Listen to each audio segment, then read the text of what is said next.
Hello students, इस video में हम बात करने वाले हैं लेटेस्ट फिज़िकल पॉलिसी की। और उसके लिए हम पहले बेसिक जो फिज़िकल पॉलिसी अभी तक रही है उसको एक बार समझेंगे। तो फिज़िकल पॉलिसी बेसिकली क्या होती है? गवर्नमेंट के एक्सपेंडिचर और टैक्सेस से रिलेटेड पॉलिसी फिज़िकल पॉलिसी कहलाती है, जो मैक्रो इकोनॉमिक पॉलिसी गोल्स को अचीव करने के लिए बनाई जाती है, जैसे कि ग्रोथ, एम्प्लॉयमेंट और इन्वेस्टमेंट को इन्हांस करना इकनॉमी में। फिर इसके दो मेन इंस्ट्रूमेंट हैं, टैक्सेस और आप दूसरी चीज़ कहेंगे गवर्नमेंट एक्सपेंडिचर। टैक्सेस की जहाँ हम बात करते हैं तो वो लोगों की इनकम को डायरेक्टली अफेक्ट करते हैं और उनके डिस्पोजेबल इनकम को अफेक्ट करते हैं, उनके स्टैंडर्ड ऑफ लिविंग को अफेक्ट करते हैं। दूसरी तरफ टैक्सेस हैं जो वो सेविंग्स को इन्फ्लुएंस करते हैं इंडिविजुअल्स की, और जो इकनॉमी में गुड्स हैं, सर्विसेज हैं, उनके प्राइजेस को भी इन्फ्लुएंस करते हैं। गवर्नमेंट एक्सपेंडिचर की जब हम बात करते हैं तो गवर्नमेंट एक्सपेंडिचर दो तरीके से इकनॉमी में इन्फ्लुएंस डालता है। पहली चीज़ कि गवर्नमेंट गुड्स और सर्विसेज को खरीदने के लिए पैसे खर्च करती है, एक्सपेंडिचर करती है। इसके बाद दूसरी चीज़ जो है वो गवर्नमेंट एक्सपेंडिचर क्यों करती है? क्योंकि वो पुअर लोगों को और अनएम्प्लॉयड जो पीपल हैं उनको बेसिकली हेल्प करना चाहती है, जिसको हम ट्रांसफ़र पेमेंट के नाम से भी जानते हैं। फिर है deficit financing in India. Deficit financing in India की जब हम बात कर रहे हैं तो इंडिया शुरू से ही एक प्लान्ड इकनॉमी रहा है इंडिपेंडेंस के बाद से, और गवर्नमेंट कि इस प्लान्ड इकनॉमी में बहुत इम्पॉर्टेंट भूमिका रही है। उसकी रिस्पॉन्सिबिलिटी शुरू से ही बहुत ज़्यादा रही है प्लानिंग को फाइनेंस करने के लिए, और इन सब के लिए इंडिया ने कहीं ना कहीं कॉन्टीन्यूसली एक क्राइसिस को फेस किया है, क्योंकि उसके पास इन प्लान्स को फाइनेंस करने के लिए जो फंड्स हैं वो एडुकेट नहीं थे।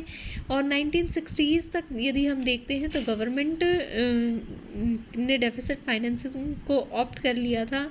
1970 ऑनवर्ड्स तो जो गवर्नमेंट का डेफिसिट है, फिज़िकल डेफिसिट, वो लगातार बढ़ता जा रहा था और गवर्नमेंट ऑफ इंडिया कहीं ना कहीं डेफिसिट फाइनेंसिंग पर और ज़्यादा डिपेंडेंट होती जा रही थी। तो डेफिसिट फाइनेंसिंग को हम इंडिया में 3 फेजेस में क्लासीफाई करते हैं। इससे पहले हमें 2 चीज़ें समझनी होंगी, फिज़िकल डेफिसिट और डेफिसिट फाइनेंसिंग। जहाँ आप कहते हैं कि आपके जो रेवेन्यू और कैपिटल एक्सपेंडिचर हैं वो ज़्यादा है और आपके रेवेन्यू और कैपिटल रिसिप्ट्स हैं जो वो कम है, तो वहाँ आप कहते हैं कि आपको फिज़िकल डेफिसिट फेस करना पड़ रहा है। और जहाँ आप डेफिसिट को किसी भी तरीके से फाइनेंस करने की बात करते हैं, उसके लिए पैसे अरेंज करने की बात करते हैं, तो उसे हम कहते हैं डेफिसिट फाइनेंसिंग। तो ये जो डेफिसिट फाइनेंसिंग है इसको 3 फेज़ों में बांटा जाता है। पहला फेज़ है 1947 से 1970, और इस फेज़ में हम कह सकते हैं कि डेफिसिट फाइनेंसिंग का बेसिकली कोई कॉन्सेप्ट नहीं था। जो भी डेफिसिट्स थे वो मेनली बजटरी डेफिसिट्स में शो किए जाते थे, और यहाँ पर गवर्नमेंट ने ऑब्वियसली क्योंकि प्लानिंग के लिए हमें ज़्यादा फंड्स की ज़रूरत थी, तो उन फंड्स को इनसाइड और आउटसाइड इकनॉमी से बोरो करने की एक सीरियस कोशिश की। इसके अलावा टैक्स को इम्प्रूव करने की भी सीरियस कोशिश की, लेकिन जो टैक्स इवेजन की प्रवृत्ति है, करप्शन है और नेग्लेक्टेड सोशल सेक्टर है, इसके कारण उतना अच्छा टैक्स कलेक्शन नहीं हो पाया। फिर गवर्नमेंट ने आरबीआई से भी हैवी बोरोइंग्स की हैं इस दौरान, और बैंकों का भी नेशनलाइजेशन किया है। और ये लेकिन जो नेशनलाइजेशन किया गया बैंकों का, इससे गवर्नमेंट को कहीं ना कहीं ज़्यादा एक्सपेंडिचर करना पड़ा, और इससे सैलरीज़ जो थी उन पीएसयूज़ में काम कर रहे लोगों की, वो गवर्नमेंट को अपनी तरफ से पे करनी पड़ी। तो जो हमें पैसे चाहिए थे बेसिकली इकोनॉमी में एक इन्वेस्टमेंट के रिक्वायर्ड लेवल को लाने के लिए, प्लान्स को फाइनेंस करने के लिए, इस फेज़ के दौरान हम उसको मोबिलाइज करने में असफल रहे। फिर सेकंड फेज़ आया 1970 टू 1991 ऑनवर्ड्स की, जिसमें हम बात करते हैं। ये जो बेसिकली पीरियड है ये डेफिसिट फाइनेंसिंग का पीरियड कहलाता है, क्योंकि हमने 1990-91 के आते आते बहुत सिवियर फाइनेंशियल क्राइसिस फेस किए थे। जब गवर्नमेंट ने इससे पहले के फेज़ में नेशनलाइजेशन पॉलिसी को शुरू किया, इस फेज़ में भी नेशनलाइजेशन पॉलिसी पर अहम फोकस रखा गया कह सकते हैं, और ये कोशिश की गई कि ज़्यादातर चीज़ों को नेशनलाइज किया जाए, और साथ ही साथ जो ऑलरेडी नेशनलाइज थिंग्स हैं उनका एक्सपेंशन किया जाए। लेकिन ये जितने भी ज़्यादा पब्लिक सेक्टर यूनिट्स इंक्रीज़ होती जा रही थी, गवर्नमेंट पर उतना ही ज़्यादा एक्सपेंडिचर भी कहीं ना कहीं इंक्रीज़ होता जा रहा था। और इन पीएसयूज़ में बेसिकली हमने एम्प्लॉयमेंट क्रिएशन पर एक्सेसिवली फोकस किया, और जिससे हमें गवर्नमेंट को सैलरीज़ का जो बर्डन था, पेंशन्स, पीपीएफ जैसी जो एडिशनल बर्डन था वो फेस करना पड़ा। और इस तरह की जो टेक्निक्स अपनाई गई, इससे किसी ना किसी तरह से गवर्नमेंट को फ़ायदा नहीं हुआ, क्योंकि ये जो पब्लिक सेक्टर यूनिट्स थी ये प्रॉफिट मेकिंग नहीं थी, यहाँ पर प्रॉफिट को मेन फोकस करके नहीं चला गया, और ये पब्लिक सेक्टर यूनिट्स लगातार लॉसेस फेस करती रही। इसी के साथ हम कह सकते हैं कि गवर्नमेंट ने पॉपुलेशन राइज पर भी फोकस नहीं किया, और मास एम्प्लॉयमेंट जनरेशन के लिए तरह तरह की लोगों को सब्सिडी प्रोवाइड करने की कोशिश की, सेल्फ एम्प्लॉयमेंट के प्रोग्राम्स चलाए, लेकिन उनका जो रिज़ल्ट था वो उस अनुरूप नहीं आया जितना कि उन पर एक्सपेंडिचर किया गया। प्लान डेवलपमेंट में ऑब्वियसली लोगों को प्रमोट करने की कोशिश की गई, और लोगों के भले के लिए काम करने की कोशिश की गई, प्लान्स बनाए गए, लेकिन सबसे बड़ा जो लूप होल था वो क्या था कि जो जितने भी प्लान्स बनाए गए थे वो सारे सेंट्रलाइज थे, जिसमें लोकल एस्पिरेशंस का ज़्यादा ध्यान नहीं रखा गया, और जिससे लोगों के बीच में कहीं ना कहीं फ्रस्ट्रेशन क्रिएट हुई, जिसने लॉ एंड ऑर्डर की प्रॉब्लम को जन्म दिया। इन सब के चलते कहीं ना कहीं आप कह सकते हैं कि सेकेंड फेज़ में गवर्नमेंट को ह्यूज फिजिकल डेफिसिट फेस करना पड़ा इंडिया में।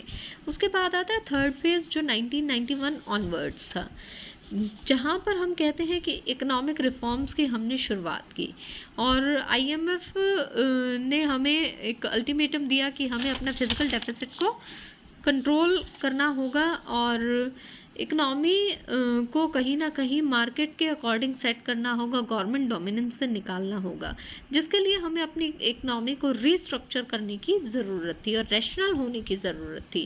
इन इकनॉमिक रिफॉर्म्स में प्राइवेट सेक्टर पर ज़्यादा फोकस करते हुए उसकी जो इन्वेस्टमेंट थी उसको इनकरेज करने की कोशिश की गई, और ये गवर्नमेंट की प्रायोरिटी थी। इसके लिए गवर्नमेंट को ज़रूरत थी कि जो भी गवर्नमेंट के पास फंड्स हैं वो कम से कम इकोनॉमी में वो ड्रेन करे, कम से कम इकट्ठा करे, ताकि प्राइवेट सेक्टर के लिए भी इन्वेस्टेबल फंड्स बच सके।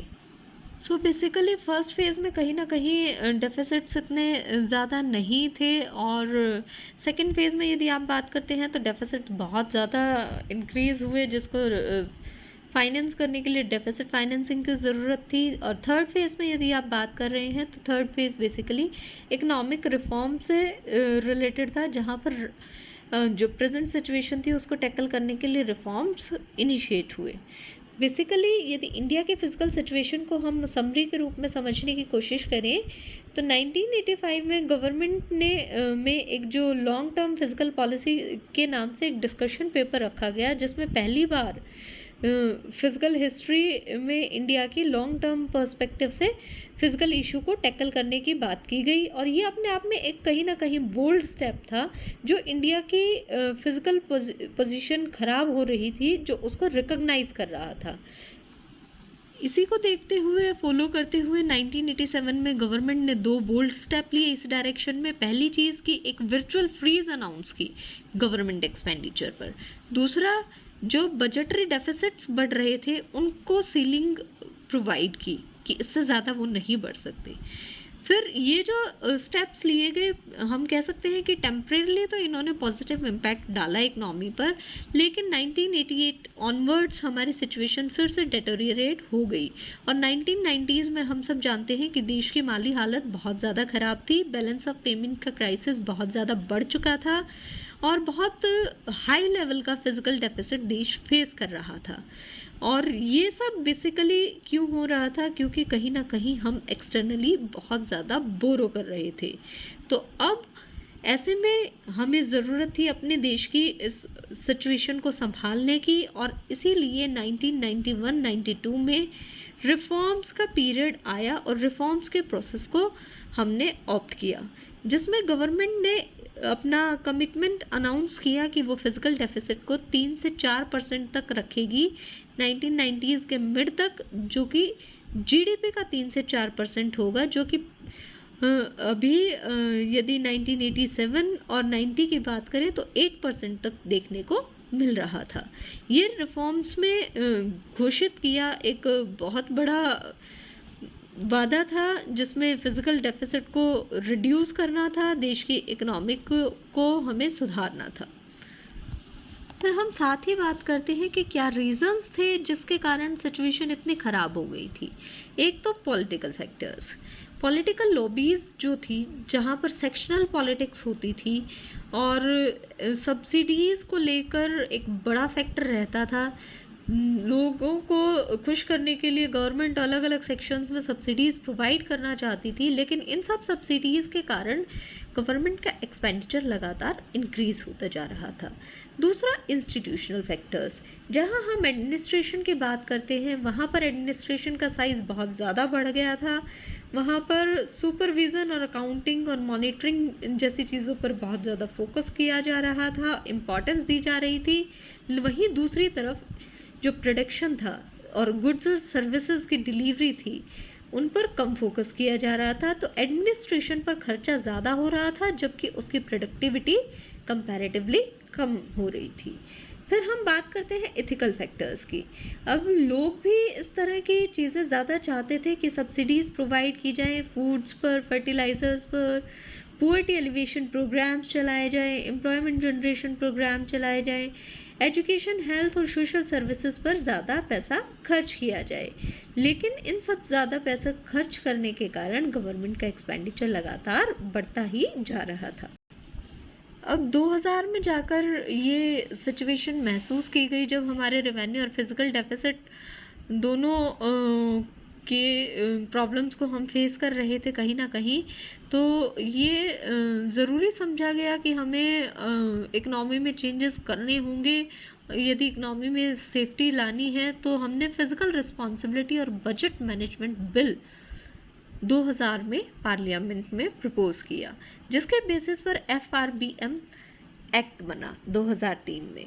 तो यदि हम इकनॉमी की बात करते हैं, इकनॉमी में हमने मैक्रो एनवायरनमेंट को इम्प्रूव करने के लिए पॉलिसी मेकर्स ने, इसके अलावा जब हम रिफॉर्म्स की बात कर रहे थे तो IMF जैसे इंटरनेशनल इंस्टीट्यूशंस ने इस चीज़ को कंसिडर किया कि जो देश के हालात हैं उसको सुधारने की ज़रूरत है, देश में एक इकोनॉमिक स्टेबिलिटी लाने की ज़रूरत है, नेशनल रिसोर्सेज को पूरी तरह से यूटिलाइज़ करने की ज़रूरत है। और इसके लिए हमें क्या करना था, बेसिकली जो भी गवर्नमेंट के खर्चे हो रहे थे, specially unproductive government expenditure. Unproductive government expenditure का क्या मतलब है कि जिनसे किसी तरह का फर्दर प्रोडक्शन या इनकम जनरेशन में कोई सहायता हमें नहीं मिल रही है, तो उनको हमें कहीं ना कहीं रिड्यूस करना होगा। जो टैक्स कलेक्शन में प्रॉब्लम आ रही है उनको दूर करना होगा, ताकि जो हाई डेफिसिट्स लगातार इंडियन इकोनॉमी में गवर्नमेंट फेस कर रही है उसको दूर किया जा सके। और ऐसा basically medium term physical policy लाकर करने की कोशिश की गई, जिसमें गवर्नमेंट क्या चाहती थी कि वो रेवेन्यू डेफिसिट हो या फिजिकल डेफिसिट हो उनको रिड्यूस करे, एक्सपेंडिचर की प्रायोरिटी बनाई कि किन क्षेत्रों में उसे एक्सपेंडिचर करना है, साथ ही में जो टैक्स बेस है उसको बढ़ाया जाए और टैक्स कलेक्शंस को इम्प्रूव किया जाए। तो ये जो फिज़िकल कंसोलिडेशन है ये 1991 के ऑनवर्ड्स फॉलो किया गया, लेकिन इस फिज़िकल कंसोलिडेशन के उतने अच्छे रिजल्ट्स नहीं निकले जितने सोचा गया था। क्यों? क्योंकि कहीं ना कहीं ये जो स्टेप्स थे ये उठाने ज़रूरी नहीं थे, मैंडेटरी नहीं थे, ना ही इनको उठाने के लिए किसी पर किसी तरह का उत्तरदायित्व था। इन सब को सॉल्व करने के लिए फिर फिज़िकल रिफॉर्म और बजट मैनेजमेंट एक्ट FRBMA 2003 में इनेक्ट किया गया, जो कि सपोर्ट देने के लिए था इंस्टीट्यूशनली, और इसका जो पर्पस था वो मीडियम टर्म मैनेजमेंट का था फिज़िकल डेफिसिट को। और ये 2004 में अफेक्ट में आया, और 2000 में क्योंकि FRBM बिल पास हो गया था पार्लियामेंट में, सब पार्टीज़ ने इसको मिलजुल कर पास किया था। 2003 में जो FRBM में एक्ट या FRBM एक्ट आया, उसमें मेन हाइलाइट्स की यदि हम बात करें क्या क्या चीज़ें शामिल की गई।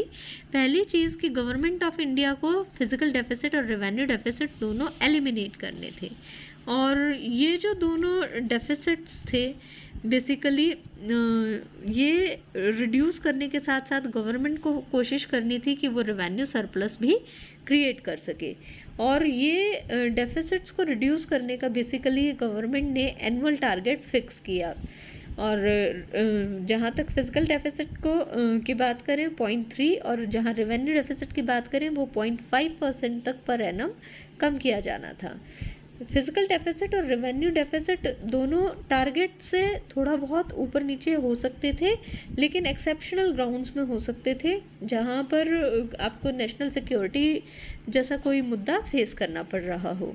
गवर्नमेंट ऑफ इंडिया को आरबीआई से अब बोरो नहीं करना था। आरबीआई से बोरो कर सकती थी वो केवल वेज एंड मीन एडवांसेस में, जो बेसिकली शॉर्ट टर्म के लिए यदि गवर्नमेंट किसी तरह का डेफिसिट फेस कर रही है तो उसके लिए वहाँ से पैसा अरेंज कर सकती है। आरबीआई को अब गवर्नमेंट की सिक्योरिटीज़ को सब्सक्राइब नहीं करना था 2006-07 से लेकर, और ये सारे स्टेप्स बेसिकली इसलिए लिए गए ताकि जो देश के फिज़िकल ऑपरेशंस हैं उनमें ट्रांसपेरेंसी लाई जाए और देश की जो फिज़िकल डेफिसिट की पोजीशन है उसको इम्प्रूव किया जा सके। इसके अलावा जो फाइनेंस मिनिस्टर है उसको क्वार्टरली रिव्यू करना था जो भी रिसिप्ट्स और एक्सपेंडिचर के ट्रेंड्स हैं उनको, रिसेंट चेंजेस।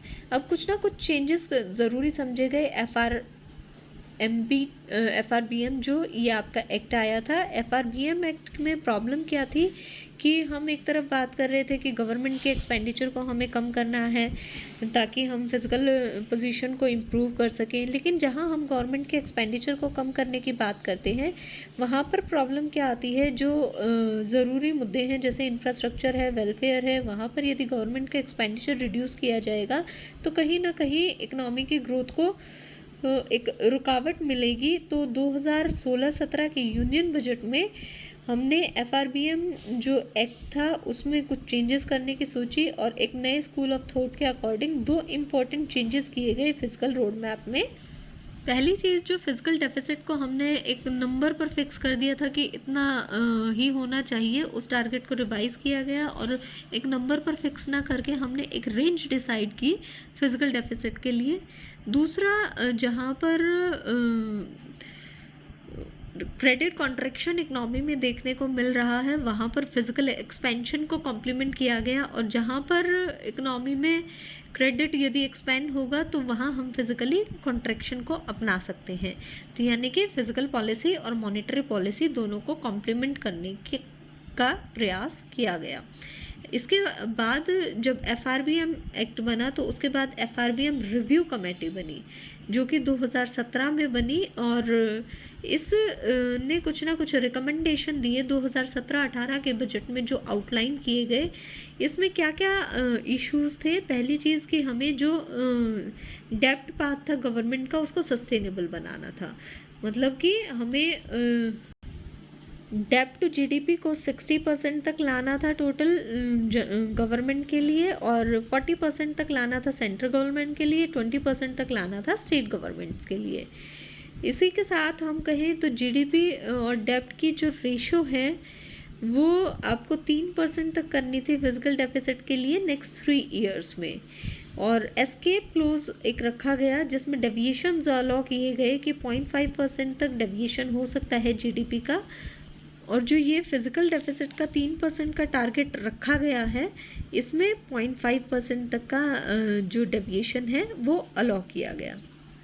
तो बेसिकली जो गवर्नमेंट ने एक्सेप्ट की रिकमेंडेशन रिव्यू कमेटी की जिसने FRBM एक्ट को रिव्यू किया और उसमें इम्प्रूवमेंट सजेस्ट की, तो वो यूनियन बजट 2018-19 में एक्सेप्ट की गई गवर्नमेंट के थ्रू। 2 मेन रिकमेंडेशन थी, एक डेब्ट रूल और दूसरा फिजिकल ग्लाइड पाथ। डेब्ट रूल की जहाँ आप बात कर रहे हैं ये क्या सजेस्ट करता है कि भाई जो आपका डेब्ट टू जीडीपी रेशियो है वो आप 40% करेंगे सेंटर के लिए और 20% करेंगे स्टेट के लिए। दूसरा फिजिकल ग्लाइड पाथ, मतलब गवर्नमेंट को एक फ्लेक्सिबिलिटी प्रोवाइड की गई कि 0.5% तक जो उसका फिजिकल डेफिसिट है वो वेरी कर सकता है, एस्केप क्लोज जिसको हमने नाम दिया। और ये दोनों रूल्स 2018-19 के यूनियन बजट में फाइनली गवर्नमेंट ने रिव्यू कमेटी के एक्सेप्ट किए। इसके बाद हम बात करें रिसेंटली, तो कोविड अभी तक चल ही रहा है और कोविड से हमारी इकनॉमी पर मेजर इम्पैक्ट्स हमने देखे हैं। नेशनल लॉकडाउन को फेस किया है और ये जो कोविड के पेंडेमिक की सिचुएशन थी, इसके कारण फिजिकल पोजीशन जो है सेंटर और स्टेट गवर्नमेंट की वो भी कहीं ना कहीं ख़राब हुई है।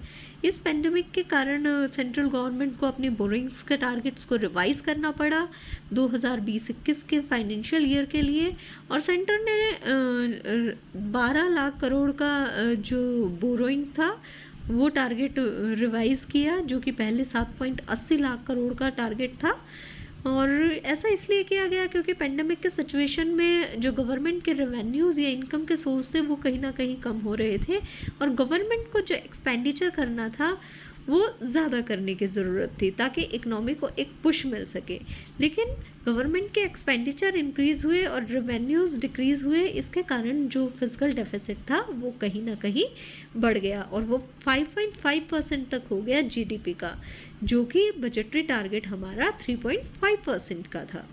तो फिज़िकल डेफिसिट इन्हांस हुआ और इस फिज़िकल डेफिसिट को इन्हांस होने के से हम रोक भी नहीं सकते क्योंकि कहीं ना कहीं गवर्नमेंट को फिज़िकल स्टिमुलस भी प्रोवाइड करने थे इकनॉमी को रिफॉर्म की तरफ लाने के लिए, इकनॉमी को रिवाइव करने के लिए, क्योंकि इकनॉमी बड़ी ही एडवर्स कंडीशंस को फेस कर रही थी। और खैर ऐसे में जो फिज़िकल स्टिमुलस थे वो इकनॉमी में ज़रूरी थे, लेकिन बहुत ज़्यादा फिज़िकल स्टिमुलस देने की सिचुएशन में हमारी गवर्नमेंट नहीं है क्योंकि ऑलरेडी हमारी फिज़िकल कंडीशन बहुत ही ख़राब है और गवर्नमेंट लगातार ह्यूज फिज़िकल डेफिसिट्स फेस करती जा रही है, जिसके लिए डेफिसिट फाइनेंसिंग का सहारा लिया जा रहा है जो इकनॉमी को कहीं ना कहीं कमज़ोर बना रहा है। तो गवर्नमेंट ने आत्मनिर्भर भारत अभियान के तहत 20 लाख करोड़ का एक पैकेज अनाउंस किया गया फाइनेंशियल सपोर्ट के लिए, लेकिन ये फिज़िकल स्टिमुलस नहीं था बल्कि एक लोन के फॉर्म में प्रोवाइड किया गया।